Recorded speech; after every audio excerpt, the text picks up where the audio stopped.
तो ये वीडियो आपको 11th फिजिक्स में पास करवा देगी। 16 मार्च को आपका जो फिजिक्स का एग्जाम है उसमें।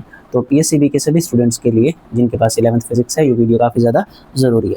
तो सबसे पहले वीडियो शुरू करने से पहले हम सैम्पल पेपर तो सॉल्व करेंगे इसमें, पर हम थोड़ा सा स्ट्रक्चर देख लेते हैं, क्योंकि स्ट्रक्चर काफ़ी ज़्यादा ज़रूरी होता है। अब देखिए, अब हमारे पास क्या है कि जैसे 70 नंबर का तो हमारा पेपर है, ठीक है, हमें 3 घंटे मिलेंगे। अब ये जो 70 नंबर है ना, ये हमें 3 सेक्शन से आएंगे, 4 सेक्शन से। तो सेक्शन ए होगा, सेक्शन बी होगा, सेक्शन सी होगा और सेक्शन डी होगा।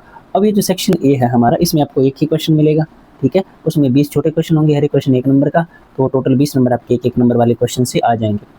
सेक्शन बी में 2-2 वाले क्वेश्चन होंगे और टोटल 7 क्वेश्चन होंगे। तो यहाँ से मतलब आपको 14 यानी 14 मार्क्स, 14 नंबर मिल जाएंगे।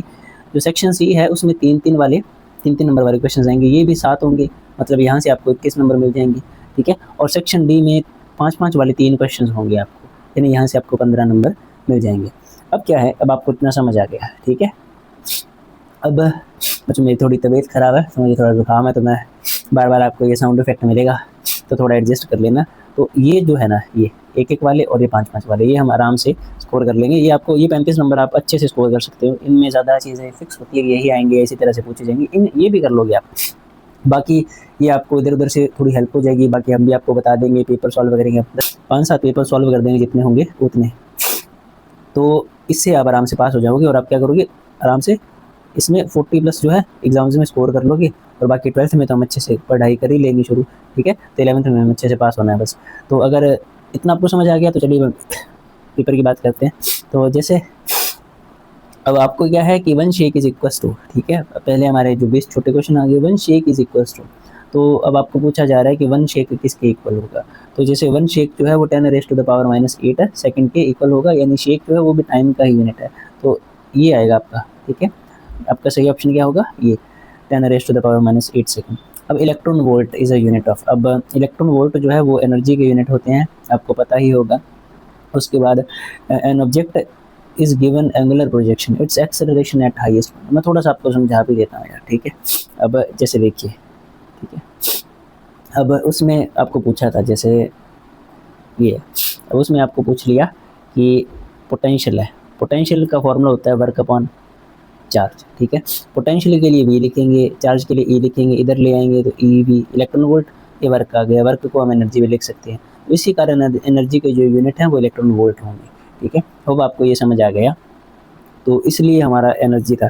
तीसरा क्या है, an object is given angular projection, it's acceleration at highest point. मैं थोड़ा सा आपको समझा दूं। अब देखिए, प्रोजेक्टाइल में से ये क्वेश्चन आया है। प्रोजेक्टाइल ना काफ़ी ज़्यादा ज़रूरी है, प्रोजेक्टाइल में से कुछ ना कुछ आपको पूछा जाएगा। प्रोजेक्टाइल 2 तरह से होगी, जैसे मान लीजिए ग्राउंड है, अब एक हाइट से आपने जो ग्राउंड है हॉरिजॉन्टल के पैरेलल प्रोजेक्टाइल को थ्रो किया, तो ये तो आपका हॉरिजॉन्टल प्रोजेक्शन है, ठीक है, ये आपको समझ आ गया। अब क्या है कि अगर मान लीजिए आप ग्राउंड से आपने किसी एंगल पर थ्रो किया, ऐसे या ऐसे कोई एंगल पर थ्रो किया, तो ये हमारा एंगुलर प्रोजेक्शन होगा। अब आपको पूछा क्या जा रहा है कि अब आपको पूछा क्या जा रहा है कि ये रहा आपका तीसरा question, an object is given angular projection, it's acceleration at the highest point is, highest point पर इसके एक्सेलरेशन क्या होगी। अब जैसे मैं आपको थोड़ा सा समझाऊँ, जैसे यहीं पर चलना पड़ेगा हमें दोबारा। अब जैसे देखिए, मान लीजिए ये है, ठीक है। अब ये आपने क्या किया, जैसे ये एंगुलर प्रोजेक्शन आ गई, ठीक है, एक एंगल पर। अब इस क्वेश्चन में क्या कहा गया है कि an object is given angular projection, it's acceleration at highest point पर उसकी एक्सेलरेशन क्या होगी। तो इसका हाईएस्ट पॉइंट तो बच्चों ये होगा, ठीक है। अब इस पर इसकी एक्सेलरेशन अभी ऊपर तो जाएगा नहीं, ठीक है, क्योंकि जितना जा सकता था इस मैक्सिमम हाइट तक आ चुका है हाईएस्ट पॉइंट पर। इसके बाद अब ये नीचे ही आएगा। एक वेक्टर इसका ऐसे काम करेगा और दूसरा वेक्टर इसे ऐसे काम करेगा, ऐसे ले जाना चाहेगा, उस साइड एक नीचे लाना चाहेगा।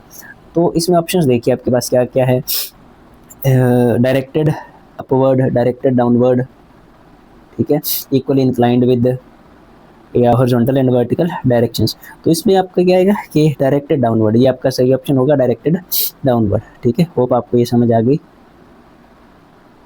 डायरेक्टेड डाउनवर्ड आपका सही ऑप्शन होगा। इसके बाद ओहो, तो तीसरा क्वेश्चन हमने कर लिया। उसके बाद है चौथा क्वेश्चन, और चौथे क्वेश्चन में है कि the acceleration of a body moving is found from the area under velocity time graph, area under displacement time graph, slope of distance graph, slope of velocity time graph, ठीक है। तो इसका जो सही आंसर आएगा वो आएगा, तो इसका जो सही आंसर आएगा वो आएगा slope of velocity time graph, ठीक है। तो ये आपका सही आंसर होगा slope of velocity time graph. अब इसके बाद हमारे पास आता है नेक्स्ट। तो अब नेक्स्ट है कि ऐसे units of impulse are, impulse की यूनिट। अब जैसे इम्पल्स का फॉर्मूला होगा फोर्स इनटू टाइम, तो फोर्स की न्यूटन और टाइम के सेकंड, तो न्यूटन सेकंड आपका सही आंसर होगा इसमें, ठीक है। ये बी ऑप्शन जो है आपका न्यूटन सेकंड, ये सही आंसर होगा। उसके बाद है हमारा नेक्स्ट क्वेश्चन, ठीक है। Which of the following is true, तो क्या चीज़ सच है इनमें से? पावर वर्क इनटू टाइम और work upon time, work done into velocity, work done by velocity. तो हम सबको पता है कि पावर का जो फॉर्मूला होता है वो होता है वर्क अपॉन टाइम, ठीक है। तो यानी कि सही ऑप्शन जो होगा आपका वो होगा ये B, power is equal to work done by time, ठीक है। इसके बाद अब नेक्स्ट क्वेश्चन जो है उसमें है कि 1 joule is equal to dash ergs. तो ये आपको पता है, ये हम डायमेंशनल एनालिसिस में सॉल्व भी करते हैं कि 1 जूल में 10⁻⁷ अर्ग्स होते हैं। तो ये आपका सही ऑप्शन होगा, ये होगा आपका सही ऑप्शन। अब उसके बाद है हमारा 8वां question, a shell at rest explodes, the centre of mass of fragments moves along a parabolic path, moves along an elliptical path, moves along a straight line, remains at rest। तो इसका जो सही ऑप्शन आएगा वो आएगा moves along an elliptical path। अब इसके बाद हमारे पास है हमारा 8वां क्वेश्चन, ओ सॉरी बच्चों 9वां क्वेश्चन। तो relation between torque and angular momentum is similar to, जैसे मैं आपको थोड़ा सा बता दूं, जैसे कि मान लीजिए नॉर्मल मोशन में फोर्स होगा और एंगुलर मोशन में टॉर्क होगा। नॉर्मल मोशन में मोमेंटम होगा p और एंगुलर मोशन में क्या होगा, लीनियर मोमेंटम होगा l, ठीक है।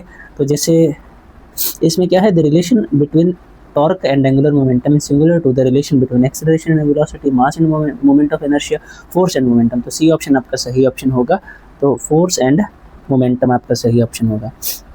अब इसके बाद है हमारा 10वां question, if the radius of earth were to shrink by 1%, अगर 1% से अर्थ का रेडियस कम हो जाए और इसका मास सेम रहे तो एक्सेलरेशन ड्यू टू ग्रेविटी की वैल्यू सरफेस के ऊपर क्या होगी? तो ये आपका जो है ये आएगा आपका सही इंक्रीज बाय 2%। बाकी आपको सॉल्व करना हो तो आप शायद इसकी हेल्प से सॉल्व कर लोगे, आपको पता ही होगा g is equal to g/m/r²। तो acceleration due to gravity with radius आप ऐसे निकाल सकते हो।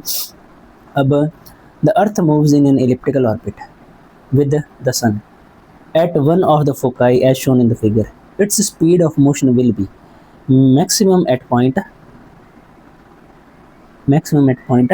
तो उसकी स्पीड ऑफ मोशन, तो उसकी स्पीड ऑफ मोशन जो है वो पेरिहेलियन पर सबसे ज़्यादा होती है, मतलब नियरेस्ट सन यहाँ पर सबसे ज़्यादा होगी। तो ये जो आपका है सही ऑप्शन आएगा ए, ठीक है। तो आपका जो सही ऑप्शन होगा वो आएगा ए। उसके बाद हमारा आ चुका है नेक्स्ट क्वेश्चन 12वां, the ratio of shearing stress to the corresponding shearing strain is called, इसे हम क्या बोलेंगे? तो उसे हम बोलेंगे मॉडुलस ऑफ रिजिडिटी। तो इसके बाद हमारा 13वां question, soaps and detergents help in cleaning because they increase the angle of contact, reduce the surface tension between water and oil, increase the surface tension between water and oil, absorb dust. तो क्या आएगा? तो वो कम करते हैं surface tension between water and oil, ये आप याद रखिएगा, वो सरफेस टेंशन को कम करेंगे, reduce surface tension between water and oil. ये आपका बी जो है वो सही ऑप्शन होगा, ठीक है। उसके बाद 14th क्वेश्चन हमारा, if a bimetallic strip is heated, it will bend towards the metal with the lower value of alpha, bend towards the metal with higher value of alpha, twist itself into a helix, have no bending। इसका क्या सही option आना चाहिए? bend towards metal with low value of alpha आपका सही answer आएगा, bend towards a metal with low value of alpha, ठीक है। इसके बाद 15वां question, the efficiency of heat engine working between the temperature T1 and T2, ये आपका 1 - T2 T1 होता है। ये कौन सा ऑप्शन? 1 - T2 T1, ये आपका बी ऑप्शन आएगा, ठीक है। A gas behaves as an ideal gas at low pressure and high temperature, low pressure and low temperature, high pressure and low temperature, high pressure and high temperature. क्या आना चाहिए? Low pressure and high temperature आपका सही option होगा। एक gas जो है वो आइडियल गैस की तरह बिहेव करेगी लो प्रेशर के ऊपर और हाई टेम्परेचर के ऊपर, तो ए ऑप्शन जो है वो आपका सही ऑप्शन होगा, ठीक है। उसके बाद है the pressure of a given mass of a gas at constant temperature is P and its volume is V. The PV versus V graph is a hyperbola, a straight line parallel to V axis, straight line parallel to PV axis, straight line having slope 1। तो इसका क्या सही answer आना चाहिए? तो इसका ए जो B सही आंसर है वो आएगा ये हाइपरबोला, ठीक है। हाइपरबोला इसका सही आंसर आएगा। तो इसके बाद है हमारा नेक्स्ट क्वेश्चन 18वां। तो तो अब है हमारा 18वां क्वेश्चन और उसमें है the time period of a simple pendulum will be double. ठीक है, if we increase length 4 times length है 2 टाइम्स, तो देखिए उसका उसके लिए फॉर्मूला था T is directly proportional to root of L. तो मतलब हमें लेंथ को 4 टाइम्स इंक्रीज करना होगा अगर हम टाइम पीरियड को 2 टाइम्स इंक्रीज करना चाहते हैं, तो इंक्रीज द लेंथ 4 टाइम्स, तो ये आपका सही ऑप्शन होगा, इंक्रीज द लेंथ 4 टाइम्स। ठीक है, अब उसके बाद है कि in a simple harmonic motion, अब उसके बाद है कि in a simple harmonic motion potential energy is conserved, kinetic energy is conserved, total energy is conserved, तो ये आपका सही ऑप्शन जो होगा वो सही ऑप्शन होगा, टोटल एनर्जी इज कंजर्व्ड। उसके बाद 20वां क्वेश्चन आ गया कि standing waves are produced in 10 metre long stretched string, if the string vibrates in 5 segments and wave velocity is 20 metre per second, the frequency is 8, 2 hertz, 4 hertz, 5 hertz, 10 hertz, तो इसकी frequency जो आएगी वो होगी 5 hertz. ठीक है, तो C option हमारा सही ऑप्शन होगा। अब इसके बाद हम आ चुके हैं हमारे दो वाले क्वेश्चंस पर, तो दो वाले क्वेश्चंस भी हमें आ चुका है। What are derived units, derived units क्या होती हैं, 2 एग्जांपल्स दीजिए। ठीक है, यह आपको एक न्यूमेरिकल है, तो अगर आप चाहते हो कि ये न्यूमेरिकल्स मैं आपको सॉल्व करवा दूँ तो आप कमेंट कर दीजिए, नेक्स्ट वीडियो में मैं सभी न्यूमेरिकल्स को सॉल्व करवा दूँगा और इंपॉर्टेंट आर्टिकल्स भी आपको करवा दूँगा। ठीक है, why are the wheels of vehicles are provided with mud guards, तो